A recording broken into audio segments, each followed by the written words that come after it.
Hello everyone, I am Tremayne, and this is my review of Greenleaf Episode 1. But first, if you haven't done so, please take a minute to subscribe to me. I'd really appreciate it, and if you have subscribed to me, then, thank you. And also, I've done another detox water video that I want to put out there for you, because I see that, some of you like my detox water videos.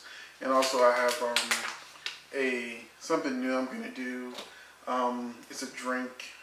Sort of like a pina colada, but healthy, that I did, that hopefully you'll enjoy too. So I'm doing a couple of different things that might have not to review. Hopefully you saw that. But now we're going to talk about Greenleaf. It's actually about to come on for 2 more episodes. Most people think there's only 1 episode coming on tonight, but no. Episode 2 and 3 is coming on tonight at 9 and 10, and it's 8:55. But I'm going to get out this Greenleaf Episode 1 review to you, so I don't have all these episodes all backed up together. But I didn't know what to expect from Greenleaf. I know that the caliber of actors in this is really good. I knew it was going to be about a mega church with a whole lot of issues. And, I really didn't know if I was even going to do a review. But why not? So hopefully you enjoyed Greenleaf. I actually liked Greenleaf. I didn't like it at first. The first 20 minutes had me ready to go to sleep, yawn. And there's a lot of people in my Facebook group that said the same thing. They fell asleep on it. They had to watch it in the morning. I ended up watching it the next day. I just got finished watching it before these next 2 episodes come on.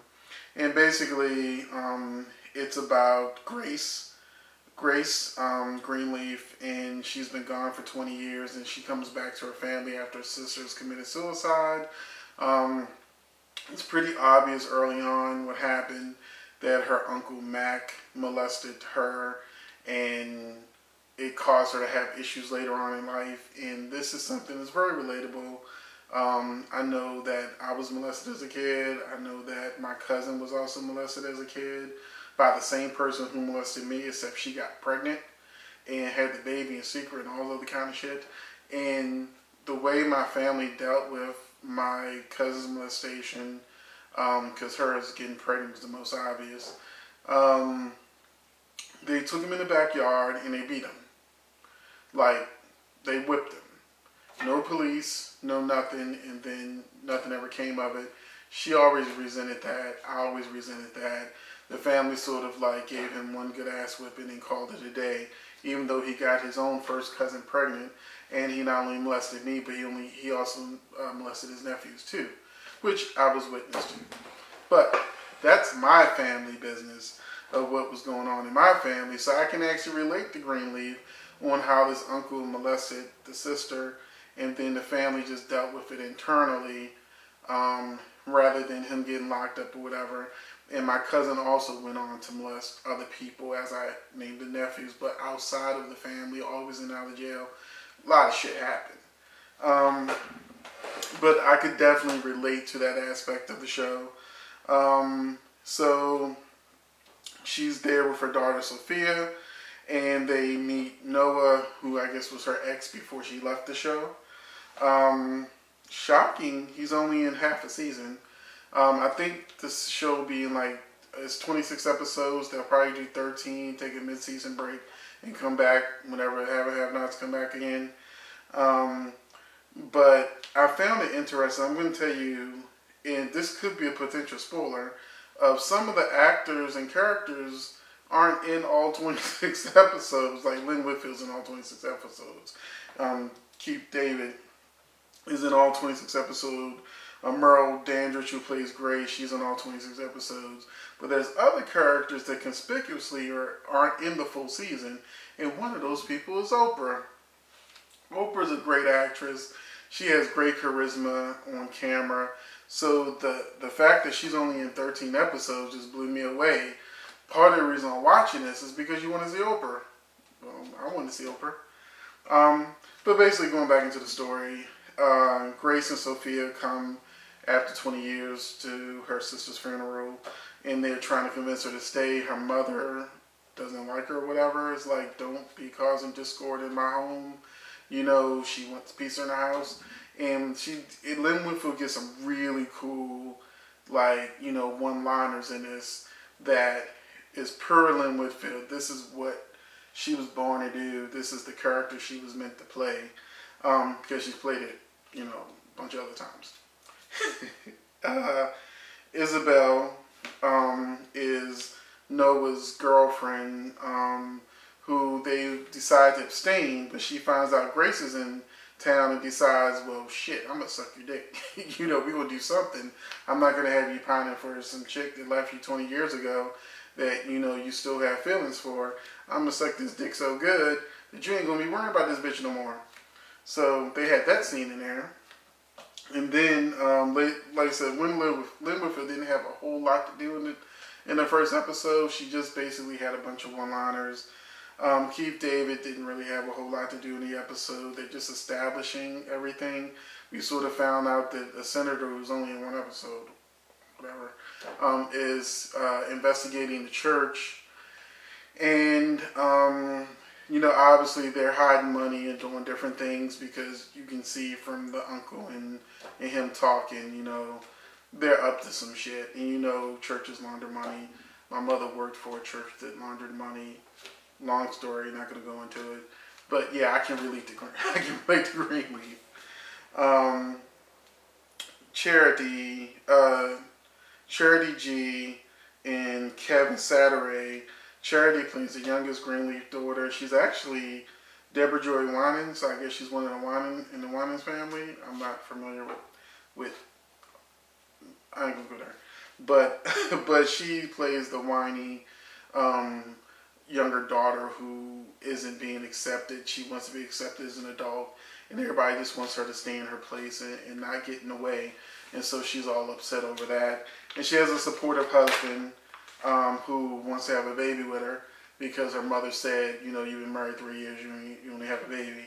So he's trying to help her, or he's either he's trying to stay in the family. Then you had an interesting couple, Jacob and Carissa. They have a daughter, Zora. And it becomes fairly obvious within the first scene that he has a mistress. And turns out the wife knows about it, and she just wants him to keep that shit in check. But Carissa, I actually liked her. I was surprised because when she started getting on Grace at the table, I was like, who's this bitch and where's it going? And then she started developing a little bit more, and I said, this is going to be probably one of my favorite characters. But Carissa was a good character to me eventually. It's only the first episode. And Alexa, so he's fucking a white girl, just like, David did eventually in Have-Nots. But the mistress is only in 5 episodes. And Zora, which is Jacob and Carissa's daughter, is only in 5 episodes too. So I'm like, the fuck's that about? Is she getting killed off or what? That's what I said. It could be a spoiler. It may not be a spoiler. Maybe they show the daughter and they don't, show her all the time. Maybe she's sporadically throughout this first 13 episodes. I don't know. But it's listed she's only in 5 episodes. But she's doing drugs and snorting and shit, so I have a feeling she could also die from a drug overdose or something.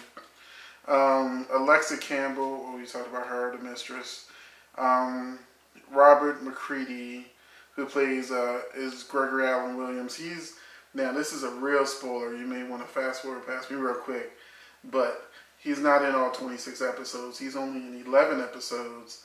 So seeing that he's a child molester and he molested the sister, and he molested this 15-year-old, and all this shit is going on, and he's only in 11 episodes, I have a feeling that will be the murder mystery. I don't know if there will be a murder mystery, but I have a feeling he's going to be killed by one of these characters, and that'll sort of be the murder mystery that sort of tries to keep people coming back. And then Mavis McCready is Oprah.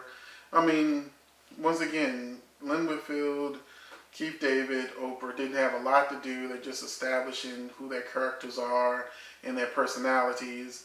And Oprah said that her character is sort of patterned after Maya Angelou. She would know.